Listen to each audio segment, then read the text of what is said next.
What is up, guys? It's DD again, and I got another battle here today. I was studying for my AP test, and I think I know everything. The only thing that's really gonna kill me is if I get nervous. So I figured I'd just relax, upload a battle, and yeah. So I got a UU battle here against 6fthax, and it's a pretty good battle. I don't really remember it that well since I took it a while ago, but as you can see, looking at the team preview, I'm thinking defensive Mew, Scarf Chandelure, maybe Scarfed. He might be running like a Scarfed Heracross, in case he's probably not running Scarf Chandelure. Standard Crocoon, I'm guessing, defensive P2, or especially defensive, and then, Life Orb Nidoqueen. But really my goal is going to be to figure out which one, like, is his Chandelure Scarfed or is his Heracross Scarfed, because that'll make the match a lot easier. Because at this point I don't really know. Here I'm going to go for the Taunt first turn, because I figure he's going to want to, just go for the Stealth Rocks. He actually goes for the Will-O-Wisp, which is interesting, because I thought he would want to get his rocks up first, but I guess not. And here he switches out, so I'm guessing that maybe he doesn't have any attacking moves, because if he had an attacking move, he probably would have stayed in just to break my Sash, since I really can't hurt him too badly. So I just set up rocks. So turn 2 I have rocks up already. That's great, because it's just going to, really help me out during the match, especially against the Chandelure, because that thing is very annoying since it's got great special attack. But so I go into Roserade now, and he predicts that goes for the Ice Beam, which is a good prediction. Now I go into Rotom, really just to take anything. He switches out, or he predicts my switch again, which is really great for him. He's predicting me all over the place. So yeah, Rotom doesn't mind the Toxic too much, just because I'm like really offensive. I mean, I think I'm max speed, max special attack with the Scarf, so yeah. And here I go for the Volt Switch, thing. This switch to Nidoking is so obvious that he's not going to do it, but he does go for it, so I just look stupid as I Volt Switch on a ground type. But now I go into Roserade knowing he's probably going to predict my switch into Suicune, and Roserade can, take a T-Bolt very well, and I'm going to resist all of his moves if he doesn't have Sludge Wave.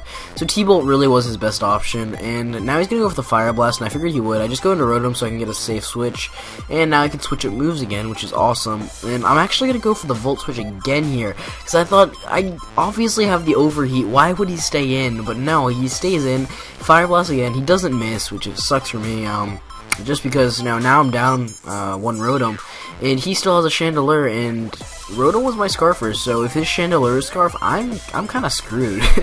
Because Rotom's really my only thing to deal with it, because I can outspeed it, hit it with a Volt Switch that'll do about 50%, I think, and that would be great. But I go into Azelf after my Rotom goes down, and just go for the safe Psychic, because I've been over-predicting so much, I really just have to make the safe play here. And his Suicune takes that really well, so, well, it's because Suicune's like a defensive monster, and even if you're not invested in special attack, or special defense, you're still going to take special hits reasonably well.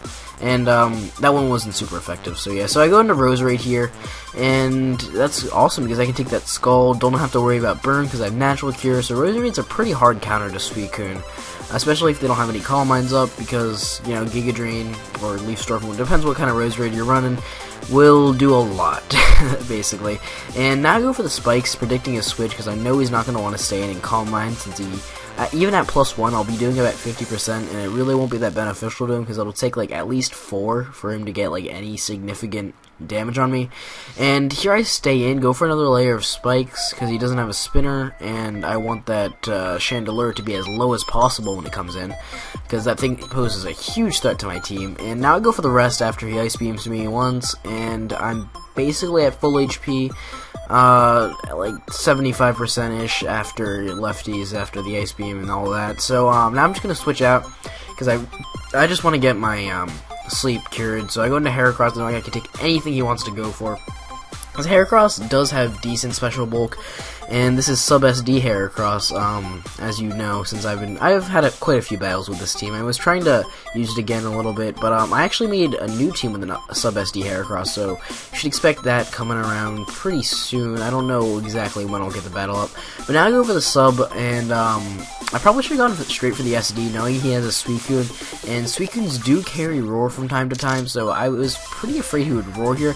That's why I go straight for the close combat here, and it's gonna be a 2 KO, which is awesome, because I won't have to deal with the Suicune anymore, but I'm also gonna be really low on HP.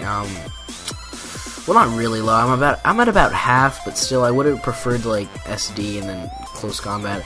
Although it probably didn't matter too much, but close combat was the better play there, just because I did not know that if he had roar or not. And if he had roar and I SD'd on his roar, then I would have just looked stupid, because then I would, I would be down to half my HP, and this Suicune would still have like basically be where, oh my god, I can't talk today. It would basically be where it was when it came in. So yeah, it's awesome because I killed it, and now he lost his physical wall. So Heracross does have some opportunity to do some work still, and he goes into his Nidoking. Obviously, I'm gonna predict. I predict the Fire Blast here. Because it is super effective against my Heracross and super effective against my Roserade, but I really should have predicted the T-Bolt, because, well, I mean, why would he? T-Bolt would obviously take me out anyways, and the switch to Suicune was probably more threatening to him, because Roserade, I mean, he's not choiced in anything, so he can always switch up his moves if he needs to. So T-Bolt really was the safer play there. I don't know why I didn't see that coming. He gets a useless crit there, which is, it's a crit, it's useless, what are you gonna do? And now I go back into Azelf. I still have my Sash Preserve, so even if he were to be, no, he can't be Scarf, he's switching moves. I don't know what I'm talking about. Anyways, I double switch, because I know it's going to bait his P2 to come back in, and that was a really great play, because now I can possibly get up a sub. I think I did change the EVs around a little bit in my new team, because I think an Ice Beam or T-Bolt has a chance to break my sub if he's an offensive P2, he definitely has a chance to break it. I think he always breaks my sub, but if he's defensive, it doesn't have any special attack investment, I think he has a small chance to break my sub, so I did change the EVs around a little bit so that, like standard P2 or even offensive P2 can't break my sub, which really, I mean, I didn't really have to put too many EVs into, HP and special defense, because it does take it reasonably well already. So as you can see, he goes for the discharge there, and he had a great prediction there, because yeah, I didn't sub on that one because I was like, oh, he's just gonna keep on breaking my sub, but now he goes for the Ice Beam as I sub, so he's predicting me so much right now, but it's not really that big a deal because I really just wanted this thing dead. I mean, Heracross's main goal, or like purpose on this team, is just to take out these like bulky Pokemon, because Heracross isn't that fast, so the sub kind of makes up for that. I mean, it can help you out, but here I'm gonna predict him not to be Scarfed, or I kind of just leave in Heracross for Death Flutter, and yeah, I go for the Mega Horn because at this point I don't have Shadow Claw, and this is where Shadow Claw comes in a lot handier. I mean, Mega Horn, well, Shadow Claw misses out on KOs on like Slowbro, and it used to miss out KOs on Deoxys D until that got moved up.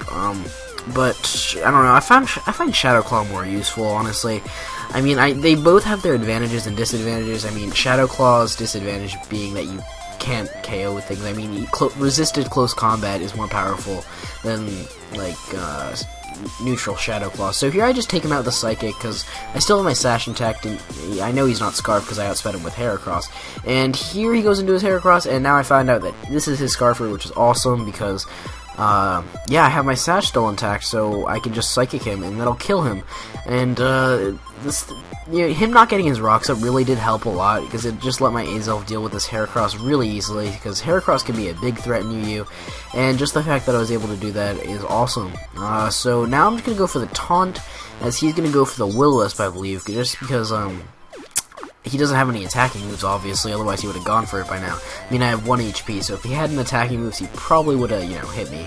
And he did say this team was a little bit outdated, which makes sense, because his Mew is pretty much taunt bait. I mean, yeah, and he goes for the struggle here, because he really wants to kill my Azelf, but I switch out and go into Ambipom, because I know I can take that. And he actually ends up doing more to himself than to my Ambipom, which kind of sucks for him, but, it's struggle. It's gonna do what it's gonna do. And now I'm going to go for the U-turn, knowing he's probably going to switch out, not wanting to go for struggle again, so that's pretty awesome, because now I can just go right back into, oh no, I go for the fake out. Okay, well, I thought I would U-turn, but, yeah, I had no reason to U-turn, because I outspeed it anyways, because I know it isn't Scarf, since he had a Scarfed Heracross, and this thing switched up moves. I don't know why I keep on bringing up that he had a Scarfed Heracross. I already know this thing isn't Scarf, because it switched up moves. But how am I going to kill him with a U-turn on the off chance he wanted to go back into his Mew, as Death Fodder? So I don't really know. Maybe he just wanted to go into Mew to preserve his Nidoking, but whatever. I killed him, and now he just has his Mew out. or yeah, he has his Mew out, which has no attacking move, so it's just gonna have to struggle against me. But rather than do that, he just decides to run, since a fake out U-turn combo or fake out double hit combo probably would have taken out the Mew anyways. So yeah, it was a great game. 6fthax. He's a pretty big YouTuber. I mean, he recently had his 1 year special, I think, where he talked about how he came on YouTube. So if you're not subbed to him, you should go check him out. He's a pretty cool guy. Has some great battles. He does PIP, which is pretty cool. Yeah, that's pretty much it. But, so, I don't really know what else to say. Thanks for watching, rate, comment, sub, and see you later. Bye.